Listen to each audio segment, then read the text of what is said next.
Right, we are now joined by Peter Barnes, political analyst and commentator and friend of the channel. Welcome to Tousi TV. Peter, how are you? Yeah, I'm good, thank you. It's nice to see you all again. Yes, I just realized that we are talking on the Global Jihad Day. I don't know what they actually call it officially, but apparently we're not safe.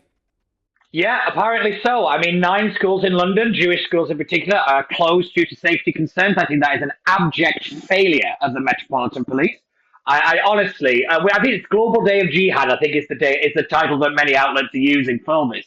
But no, this is deeply concerning that actions in a country that is millions of miles away, well, thousands of miles away, to be fair. As it is now affecting communities here on the streets of London and up and down the UK. I think we have to remember this isn't just a London thing. There are Jewish pockets here, there, and everywhere, all over the UK. And I've some of the stories I've been reading on social media about how families just feel utterly terrified today, and probably and will do for I think for quite some time. It's heartbreaking. It genuinely is. But I think we kind of have to ask how on earth have we got to this situation? Yeah, I mean, the issue we have is about the safety of our people, not just the Jewish community, obviously them, but Yeah. everybody else as well. We have in London, as you said, schools are closing, Jewish schools, and people are basically scared. At the same time, the mayor of London, Sadiq Khan, decided to tweet that I remain gravely concerned about the developing events in Gaza. The mayor of London is making statements about what's happening in Gaza instead of actually looking after the schools not closing, not being forced to Yep. close. And what's going on? I mean, is anybody really surprised when it comes to Sadiq Khan and this stuff? I mean, let's look at how he tried to play international diplomat over the entire Brexit negotiation. Inserting himself into situations he's got nothing to do with, whilst actual Londoners are suffering and fearful on the streets. I mean, at what point do we actually have to consider that this is a complete dereliction of duty and an abuse of his office and power? I mean, how can it be right that the Metropolitan Police cannot protect kids going to school? Sending your child to school should not be a brave act in any country around the world. It shouldn't be. And yet, here in London, thanks to people like Sadiq Khan, who are more interested in putting their personal profile out into the world than actually protecting people on the streets, it is absolutely sickening. But it just doesn't surprise me. It genuinely doesn't surprise me. I mean, part of it is also the fault of successive governments of the last few decades of Oh, a lack of integration with multiculturalism going up. We know that, but now that the problem's already here, the problem we still have a lot of people either on the political left or some people on the isolationist side who are saying, "Well, what's happening in Israel? It's not our problem. Let's not even talk about it." I'm like, you don't. I don't think you guys know what that ideology says. The ideology and the so-called book says we will take over the world. We will convert yeah. everyone. I don't think you can just stay out of it. How do we address that? Yeah. I have to admit, I'm not an isolationist in any way, shape, or form, but I have very little respect for people when they make this argument because, the world is not as big as it used to be. And like you said, this is a global ideology. It will affect people on our streets. What happens in the Middle East and what happens anywhere in around the world will affect people on our streets. And I think how the British government, like you said, successive governments under Yeah, both all political parties yeah. have been an abject failure Mm. at really challenging and actually what I want to see is promoting liberal values and British values. I mean, let's go through some of the greatest hits, shall we? We've got the LGBT education protest at Birmingham schools. You had Shabana Mahmood, a Labour MP, who said she found it difficult to disagree with an Islamic mob that turned up outside a school and harassing children. You had the Batley Grammar School incident where that teacher is still in hiding, and all he did was show a picture. I think it was a cartoon of one of the Charlie Hebdo images. Like that Kim Ledbetter, also a Labour MP, I'd like to point out, basically threw that teacher under the bus for nothing but political gain. You had, if you go back even more a few years, you had Louis Smith, the British gymnast, who was suspended for 2 months because the authority decided to bring back blasphemy laws, Yeah. and because he supposedly mocked Islam. You then had the incident in Wakefield where 4 kids were suspended because an autistic child dropped a Quran on the floor. A police meeting and community leaders had to turn up because of this. At what point do we have to say that our leaders have failed to defend our liberal values? And this is the consequence of it. We're seeing it on the streets right now, where you fail to defend liberalism An illiberal mob will always take advantage. And I'm sorry, this is what happens when you import people from countries that do not share our values. It's about time we had this honest conversation anymore. I mean, I think Henry Kissinger was interviewed the other night, and he basically said what Europe has done has been a categorical mistake and error, and we are paying for it now. I know when you 100% agree with Kissinger, you know something's gone wrong. Yeah, exactly. Yeah, as a rule, have a hint of Kissinger in your argument, but don't go full Kissinger.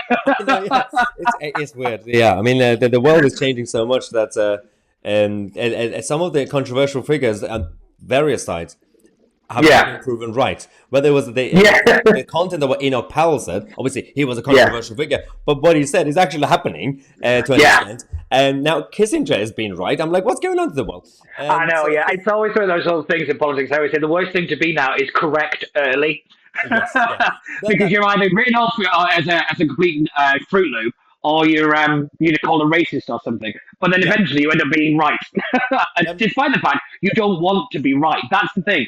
I mean, even people like me and you, Niall, we've had all sorts of names and things thrown at us for the things we said that have eventually turned out to be 100% true. yeah. And at some point, we have to start coming to this conclusion that maybe the people that profess to know what the country think don't actually know what this country thinks. And it's about time we had a real look at ourselves about who we kind of put up as kind of these kind of public arbiters for things. That's for sure. I mean, all these developments have also exposed the true face and also sometimes the true idiocy of some of the people that you just said who are supposed to be the grown-ups and the experts. And you've been challenging them on social media. These podcasters, the whatever the agents. Oh, God, that liberal insufferable metropolitan group. elitists. Yeah, I mean, they were Yeah, like the products of the BBC. They're the veterans. They're yeah, the experts, experienced people. All the other podcasts with Alistair Campbell, those guys. And yeah, it's all the things they're saying. The at best benefit of the doubt, their naivety. I'm like, yeah, how did we trust these people to run the establishment, basically the narrative, for such a long time? And some of them are still doing it. Basically, they're the new yeah. versions of them running it. The new Rory Stewarts. Then they're still in Parliament. I think it's time to also have a conversation about what sort of establishment we have. Where are the actual ordinary people who are good? We brought in a lot of ordinary people into politics through identity politics and through being a yes man, but we Yeah. haven't actually brought in good and skillful ordinary people to actually run the establishment. Yeah, that's true. I mean, when we look at the establishment, let's just look at the BBC itself. I think yet again it's got itself into another complete PR disaster due to the fact it won't use the word terrorist. I mean, I watched an interview on Talk TV between Peter Cardwell and John Mayer, who was the former executive producer at the BBC. And honestly, John Mayer had no idea what he was talking about, and yet he was defending the BBC. He's just saying, "Oh, they're an elected government. You can't call them a terrorist." I was like, yes, you can. If you do a terrorist act, because let's be very clear, Hamas is a prescribed terrorist organization, Yeah. so they are by definition terrorists. If they are terrorists. You can say that. It's not a matter of impartiality. It is a matter of fact, and more importantly, it is a matter of law. And that's the thing. For me, I think I've seen. I think John Simpson has been running around Twitter, basically, saying, "Oh, it's about impartiality. It's about impartiality." It's not. It is the false objective. This is one of these false narratives that you have to. There are two sides to every argument. If you're beheading and burning babies, you're not. That's not an argument. That should be met with nothing but complete and utter condemnation. My big concern is that these people, like John Simpson, like John Mayer, and the BBC in general, when they say these things, they don't say terrorist, they say militant. It lends credibility to the cause of Hamas. That's the concern. It somehow legitimizes what they're doing, and there is no legitimate argument for it. I don't care what Israel have done. You don't burn babies. I can't believe in 2023 I have to say that sentence.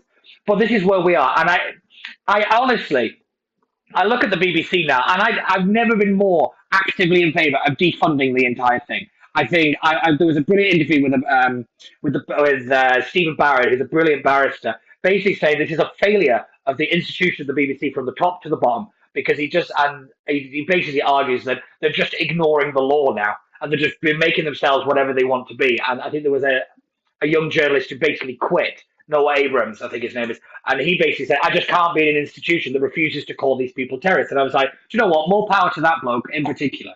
Well, you made an excellent point about the likes of the BBC calling Hamas militant, making them Mm, credible, and they also make them being part of an argument, which is not true. Ben Shapiro said this: the Israeli side, just like any other previous conflict between any other nation in history, is a territorial issue and yeah, existence, whereas the other side they just want to wipe out a civilization.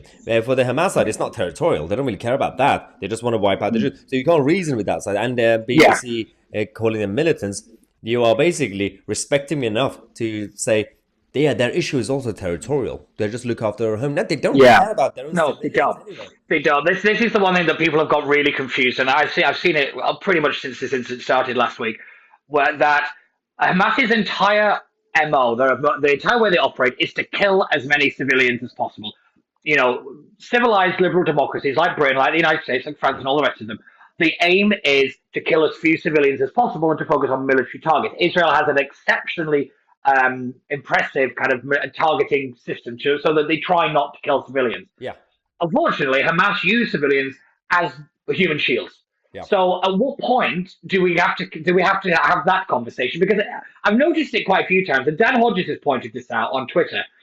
The line that Israel has the right to defend itself, but everybody seems to be wanting to keep tying the hands of Israel. What does that mean that Israel has the right to defend How itself? much can they What defend what is themselves? that? Exactly. Like, apparently, because you can't do a land invasion, you can't bomb them, you can't turn off the water and electric, you can't do this, you can't do that, you can't do that. At what point is Israel allowed to say, well, wait a minute, we're just going to ignore you now because we have to defend our own people? Let's not forget that what we saw that Saturday at that music festival was one of the biggest targeting events of Jewish people since the Holocaust. Yeah, yeah. That has to be continually said. And at what point does Israel, which is not a weak military power by any sense of any proportion, you know, allowed to say that's enough? That's enough. After that, that's enough. And we keep saying never again after the Yeah, Holocaust, and never again. It's happening now. yeah. And too many people are sitting on the sideline saying, "Oh well, it's a debate." It's not a debate. No. There is no debate to be had here. I try not to be an absolutist as often as I can, but on this one, there's no debate. I mean, yeah. So that's an excellent point about their response. Do they expect Israel to send out a mean tweet? Yeah, That's what I think. This is the problem, and I said this in my live stream last night. I think I lost my temper and I said, we're not violent people. We're not advocating, no, but there's a line, and I said. As someone who was born in Iran, I was born in the middle of a war with Iraq, and I saw yeah, things that even afterwards, where we were still, even though we are younger generation mm, technically, but I was part of the world where you still have that sort of kind of hardship or whatever conflicts. So when I came here and what I've been seeing, the narrative from the again mostly the middle classes, people who are in a relatively safe country, right? mm, All of us, we become spoiled, and yeah, because we haven't seen war, we haven't really seen real conflict or survival problems. We just expect the whole world to just get things done by, oh, can I talk to the manager, please? So if they yes. expect Israel to go to Gaza and say, can I talk to the manager, please? You can't. Sometimes you have to pick up the gun. So, and I Yeah. think we've been spoiled. I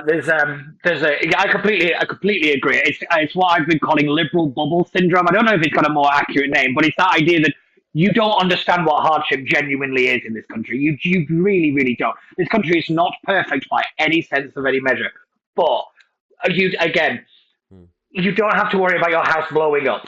You don't have to worry that the bus you're going to get on is going to blow up, realistically, as much as you do in Israel Yeah, or even in Gaza. yeah, But what I would say is when we talk about this kind of liberal bubble, is I'm looking at, well, what are we doing to kind of combat that? And I'm looking at universities, I'm looking at schools, and more importantly, I'm looking at prevent, which is what the government introduced years ago now to kind of really challenge yeah. What radicalization is that actually doing a on good job? I don't even is it know. actually doing it? And more importantly, and this is my big concern, and I don't have, and just a question I'm raising: are universities and schools actually reporting people to prevent? Because I've seen a lot of people, and I think this is what's really shocked people about these protests on the street is how many of these people there actually are. Because for a long time we've been told, oh, it's just a minority. It's just a minority. It's not a minority. No, And no. I think this is one of the real problems that we've had, that too many people have looked the other way because they don't want to offend anybody and they don't want to attack anybody. And I think, again, this is the consequence of of all these complete failures at every level. I think Prevent needs to be reimagined and particularly invested in significantly more. I think there was an argument about this about 3-4 years ago about Prevent under Theresa May just after the 2017 terror attack.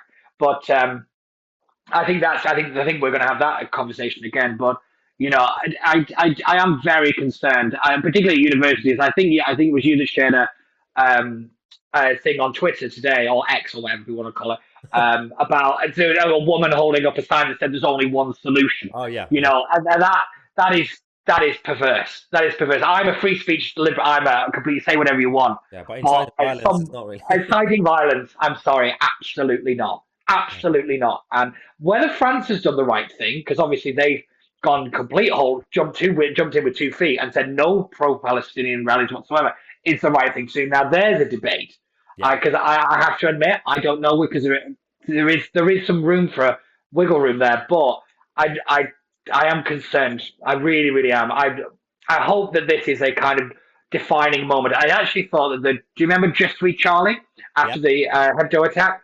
I thought that might have been one of the lines that we drew, but apparently not anymore. But yeah, hopefully this might change and wake people up to what is a very serious problem. And I think hopefully we keep this as in the kind of mainstream as much as we can and force people to actually talk about it.